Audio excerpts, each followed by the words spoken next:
Good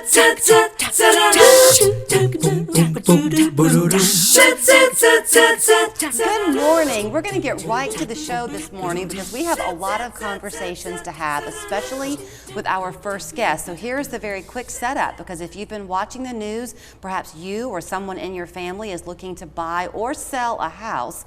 Now all of a sudden things are looking very, very different, and as if home buying wasn't complicated enough already, it's becoming a little bit murkier now. So here to kind of help us dispel some rumors and hopefully give us a little bit of calm and peace is Charlotte Mabry with the Charlotte Mabry Team. Good to see you. Good morning, good morning. So this is the first I'm hearing about it. My oldest brother and I were having a conversation. They're considering moving to Augusta, Georgia, near his family. And yesterday I talked to David and he said, you know, I'm not even sure we're going to sell in Atlanta anymore because of, quote, this new law. Right.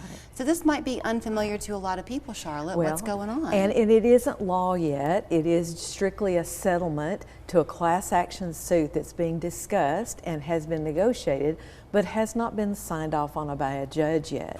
But as we all know, there's no news like bad news, right? And yeah. So the rumors and the supposed law or whatever, nothing is settled yet. So it is a little bit of the wild, wild west. And if I may, I'd love to give a little bit of a backstory as to how we got to this. Yes, that maybe help understand. But before, I want to go to the end chapter Sure. real quickly to make sure that people watch and read the whole book. Absolutely. Because what this means, if it does become law, is that the old days of a seller paying the closing costs and then the realtor fees for both agents, if you're looking to buy a house, potentially you're going to have to. They still can do that, but there's no guarantee that they will. So you could potentially, as a buyer, have to pay that up front. Okay, so now Correct. you tell the story. Right. So back in the day, prior to 1990, so back in the good old days or whatever, it was what we call buyer beware. Mm-hmm. If there was a real estate agent involved, typically they were helping the seller sell the property. And I would encourage people to watch, there's an old Andy Griffith thing out there where Barney decides he wants to be a real estate agent. And it's a great example of buyer beware. And that's what we always did buying houses back then. In the 1990s, this thing called buyer agency came about, where the buyer said, hey, I want an agent to represent my best interest. Mm-hmm. And so typically agents have been compensated. It's all commission and it's always been negotiable. In spite of what you might hear on the news, our commissions have always been negotiable. And so, and it's living on commission, it's not a salary. So what typically happened was the seller and the seller's agent said, hey, the seller's going to pay this amount of money, and we agree that we're going to give a portion of that to an agent who's kind enough to work with and represent the buyer and help them get through the process. Mm-hmm. And so the result of this class action lawsuit, it started with, they felt like, this person did, that the fees given to a buyer's agent, a buyer's representative, were not transparent. And so... And by the way, the person who filed this, even though it's class action, were they the seller or the buyer? I don't know for sure. I think they were the buyer, but I apologize, I don't know that for sure. That's okay. I just don't see why that wouldn't have been transparent if they're the buyer. Like I say, that was where it came from. Sorry.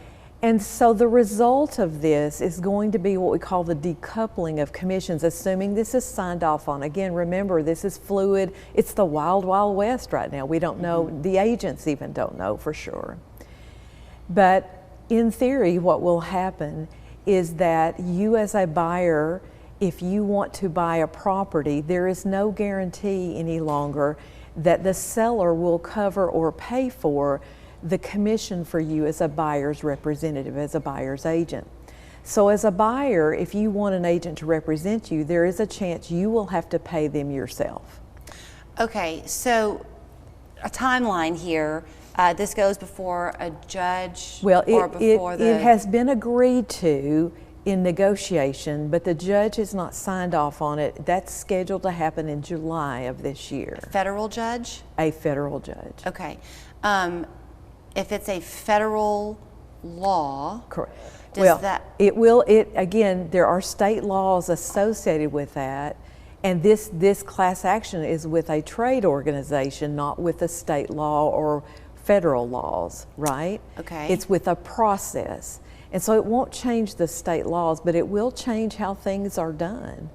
And so the process will be, if you want to see a house, you call on 123 Main Street and say, hey, I'd like for somebody to show that house to me. That agent will call the person who is working with the seller and say, is the seller offering any compensation to a buyer's representative? And let's say they say no. Then I will be disclosing to this person who wants to see 123 Main Street, here's what I charge to show you that property. Here's what I charge to help you buy that property. And you will have to agree in writing to either pay that or try to get it negotiated somehow before I can show you that property. Okay, let's go with that for just a second. First of all, when you are a buyer, as it stands right now, you have the great luxury of looking at as many houses as you want to. So now you want to go to 123 Main Street, and let's just pretend that the listing price for that house is $400,000. You, as the buyer's agent in this equation, can't know yet how any of the negotiations are going to go. Correct. If they will even choose to make an offer on 123 Main Street. So are you charging, I'll make it up, but let's just say you said I'll charge you $500 to show you that house. That may happen. We may see that along the way. So then you have a la carte, you're going to pay more. Right. You potentially will pay more. And if the seller of a property is not offering a buyer's agent compensation, then the buyer, if they want this person, and a good example is, for example, I worked with someone this week that called me about a property, been on the market, and in 30 minutes I helped him realize why he didn't want to buy this. Now I wasn't compensated for that, but my knowledge, he said, oh, I found the perfect piece of property. Well, in 30 minutes I was able to discern that he can't build what he wants to on there, and what everybody wants to build on there, you can't. It looked like it was on the lake, but it really wasn't.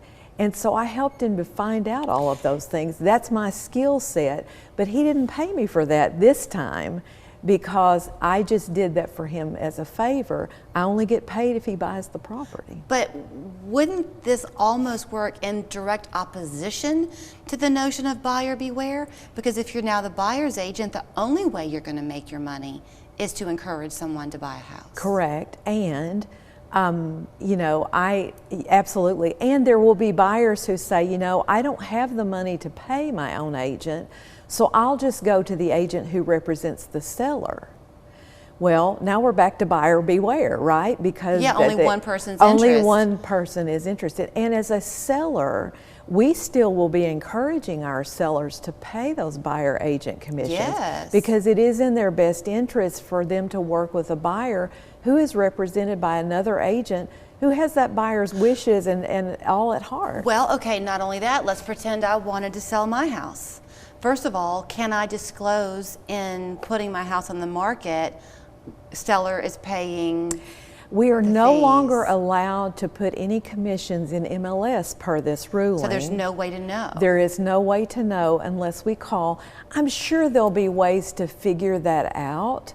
But again, we can't put things in agent remarks that are not in public remarks because that goes against the transparency. Okay, so again, pretend I'm selling my house though. If I do not pay the buyer agent fees, I'm going to have a diminished pool of people looking at my house. Potentially so. So is this, without getting political, an effort to try to bring, theoretically, to bring housing prices down because are people thinking that people are inflating the asking price of their house to cover those commissions? Well, potentially so. There's a lot of push today in this world of the internet to get between the consumer and the product, right? And real estate is no different.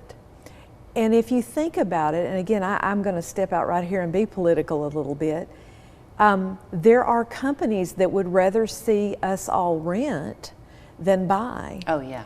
And owning a home is part of the American dream. And for most of us, the way that we grow our net worth and grow our ability to have something for our future is in the value of our home that we own.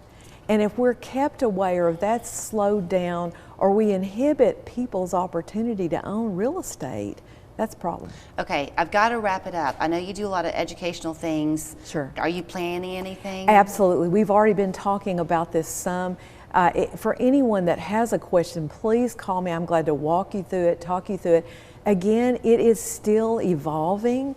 July of 2024, we'll know more. And is there anything people can do if they want to echo, have their voice heard? Can they write in? I would say definitely talk to your Congress people, your representatives, and say, hey, I don't get this, I don't understand. But things will definitely change. Thank you. Thank you. Here's where you'll find her on North Access Road, or simply her website, charlottemabryteam.com. Not looking to come between the product and the consumer on that one. Thank you.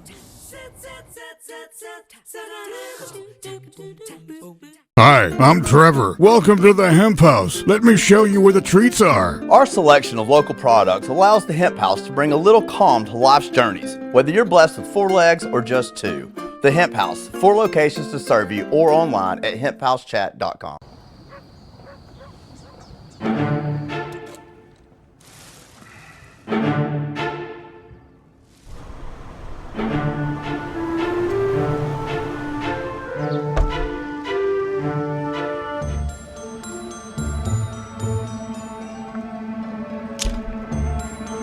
You can